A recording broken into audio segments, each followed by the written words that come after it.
Well, Canadian troops in Afghanistan face real threats every day. Taliban attacks, roadside bombs. Now the military has a virtual tool to help soldiers prepare for battle. Video games, essentially, once the territory of teens. These high-tech programs are a growing part of the Canadian Forces training strategy. James Cudmore shows us how it's done.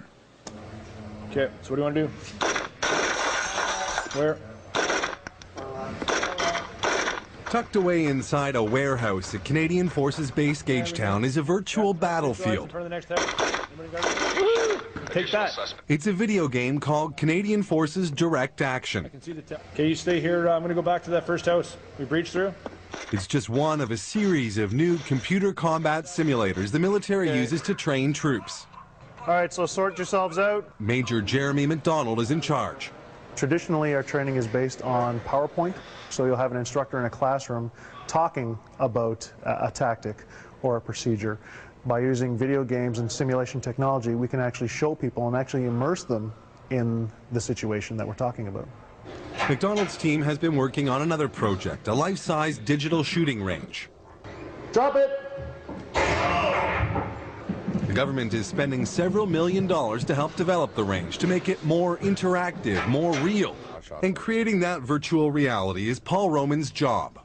He helps run a computer lab where combat video games are designed at Canadian Forces Base Kingston. Programmers model Canadian equipment to insert into the games, like this one designed to replicate the terrain in Afghanistan. If that synthetic environment is sufficiently accurate and they buy it, I believe you're going to be about, you can go from about 75% effective to 95% effective in about half the time. We're training, not gaming. Lieutenant Colonel Mike Patchett says Canada's become a world leader in developing computer training technology. Anything from mock command systems like these to tank simulators and combat video games.